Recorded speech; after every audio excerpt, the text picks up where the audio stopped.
नमस्कार।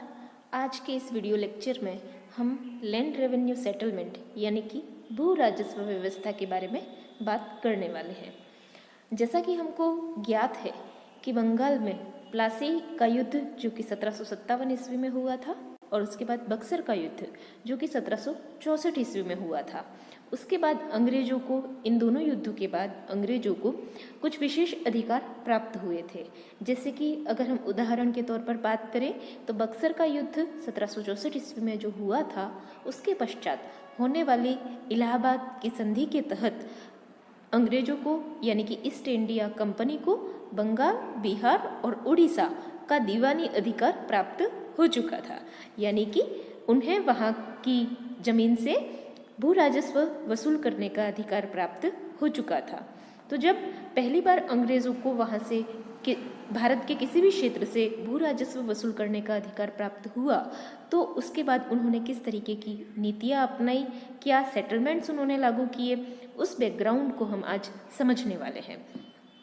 तो आइए हम एक देखते हैं किस तरीके से इसकी ऐतिहासिक पृष्ठभूमि है वो कार्य करती है।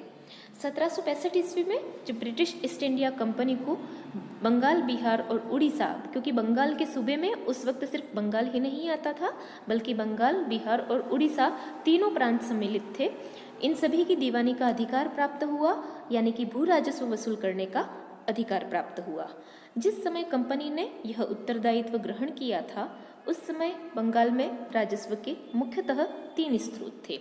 पहला था जिसे माल कहा गया, जिसमें मुख्यतया भू राजस्व यानी कि लगान तथा नमक पर कर शामिल था।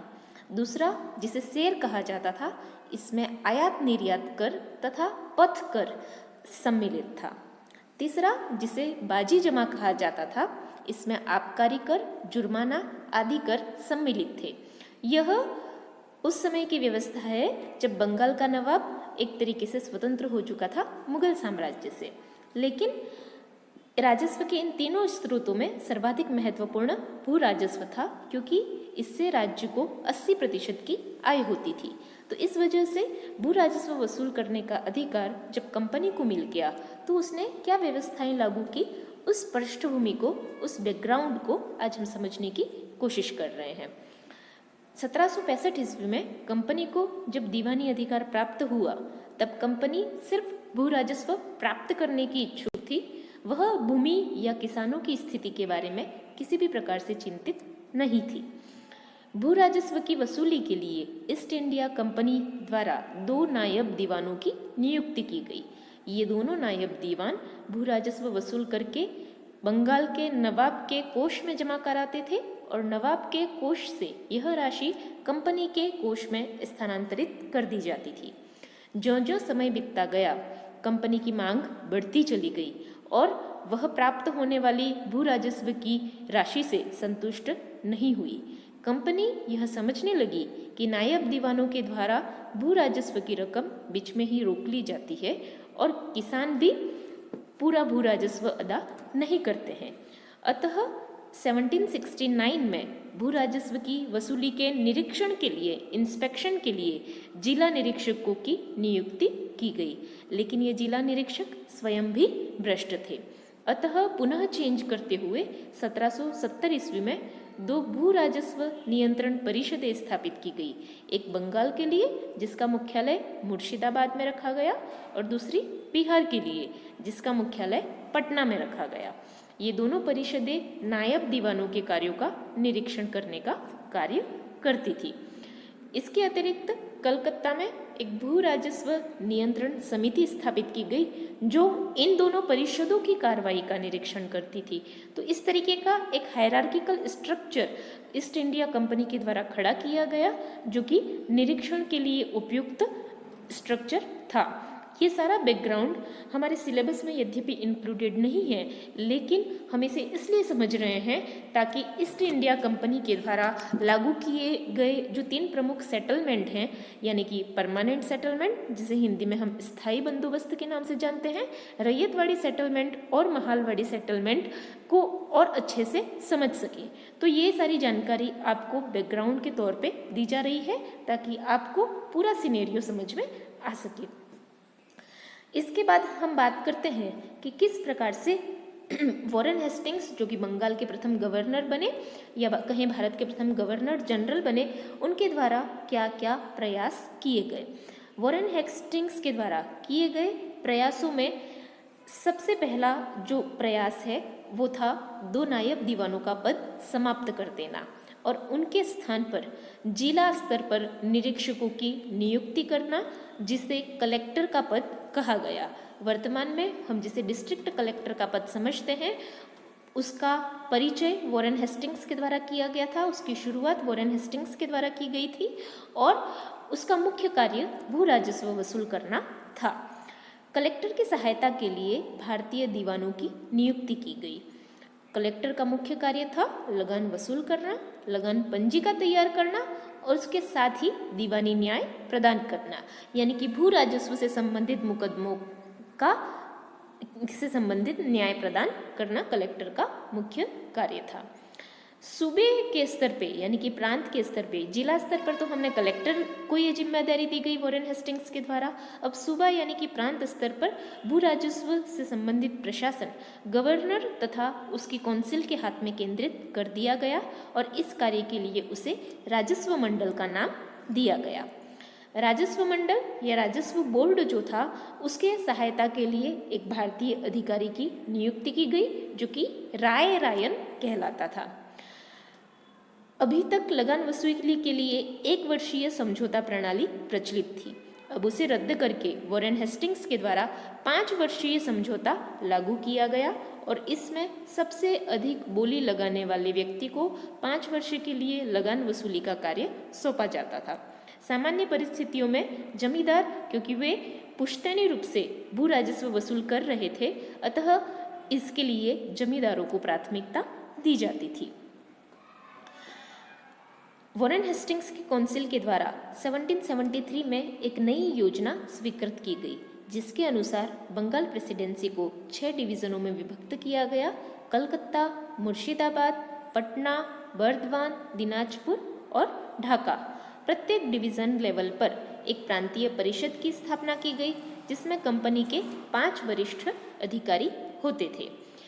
इस परिषद में 2 सदस्य गवर्नर की कौंसिल के सदस्य होते थे तथा इस परिषद की सहायता के लिए भी एक भारतीय अधिकारी नियुक्त किया गया था, जो परिषद के दीवान के रूप में कार्य करता था। कलेक्टर, जो कि जिला स्तर पर नियुक्त थे भू राजस्व वसूल करने के लिए, उन्हें वापस बुला लिया गया और उन्हें प्रांतीय परिषदों के मुख्यालय पर तैनात करके इन परिषदों की सहायता करने के लिए कहा गया। कलेक्टरों के स्थान पर जिला स्तर पर नायब नामक राजस्व अधिकारी की नियुक्ति की गई, जो कि भू राजस्व वसूल करने के साथ साथ दीवानी अदालतों की अध्यक्षता का कार्य भी करते थे। 1772 में जो 5 वर्षीय प्रणाली लागू की गई थी, उसकी अवधि 1777 ईस्वी में समाप्त होने वाली थी। बंगाल का गवर्नर जो था वॉरेन हेस्टिंग्स, उसकी कौंसिल में फिर से अब विचार विमर्श होने लगा कि भू राजस्व व्यवस्था के लिए किस तरीके की प्रणाली को अपनाया जाए। कंपनी के संचालकों के आदेश के अनुसार कौंसिल के द्वारा अंतिम निर्णय लेने तक 1 वर्षीय प्रणाली लागू करने का निर्णय लिया गया। अब हम बात करते हैं, ये सारा बैकग्राउंड जो हमने देखा वॉरेन हेस्टिंग्स के समय पर किस तरीके से बार बार चेंज किया जा रहा है। कभी तो नायब दीवानों की नियुक्ति की गई है, उन पे निरीक्षण के लिए कलेक्टर बनाए गए हैं। इस तरीके से हम देख रहे हैं, कभी प्रांतीय परिषदों की स्थापना की गई है और कभी गवर्नर जनरल की कौंसिल ही निरीक्षण का कार्य कर रही है। तो इस तरीके से जो पॉलिसी है उसमें बार बार चेंजेस लाए जा रहे हैं। स्थायी बंदोबस्त जो कि गवर्नर जनरल लॉर्ड कॉर्नवालिस के समय पर लाया गया था, उससे पूर्व हम देखते हैं भू राजस्व के संबंध में क्या स्थिति थी। इस संदर्भ में अगर हम बात करते हैं तो हम देखते हैं कि 1772 में जब 5 वर्षीय बंदोबस्त लागू किया गया था, तो उस समय सबसे अधिक बोली लगाने वाले को लगान वसूली का ठेका देने का सिस्टम लागू किया गया था। इसमें मुख्यतया जमींदारों को ही ठेका मिलता था। जहाँ पर भी जमींदारों को ठेका मिला था, तो पहले तो वे एक किराएदार की तरह थे, जो कि एक तरीके से उस भूमि का किराया अदा कर रहे थे। लेकिन अब उनकी मांग थी भूमि के स्वामित्व की, यानी कि अब वो ऑनरशिप की मांग कर रहे थे। और जो जमींदार किसी भी तरीके से बोली में पार्टिसिपेट नहीं कर पाए थे, वो क्योंकि अपदस्थ हो चुके थे, तो अब वे मुआवजे की मांग कर रहे थे क्योंकि उनकी स्थिति वंशानुगत थी। तो इस तरीके की सिचुएशंस में वॉरेन हेस्टिंग्स के समय पे कौंसिल के सदस्य फ्रांसिस नाम के कौंसिल सदस्य ने जमींदारों के साथ भूमि का स्थायी प्रबंध करने का विचार रखा था, ताकि एक तरीके की स्थिरता आ सके, क्योंकि बार बार जो चेंजेस आ रहे थे उससे बहुत ज़्यादा कठिनाइयाँ आ रही थी। लेकिन हेस्टिंग्स जमींदारों के साथ या तो उनके जीवन के लिए ही या फिर उनकी दूसरी पीढ़ी तक के लिए ही समझौता करना चाहता था। वो किसी भी प्रकार का अस्थायी प्रबंध करने के पक्ष में नहीं था। तो इसलिए जब 1777 में 5 वर्षीय बंदोबस्त की अवधि समाप्त हुई तो कंपनी के संचालकों ने कौंसिल द्वारा अंतिम निर्णय लेने तक 1 वर्षीय बंदोबस्त लागू करने को कहा, लेकिन फिर भी कौंसिल में इस संबंध में विचार विमर्श चलता रहा।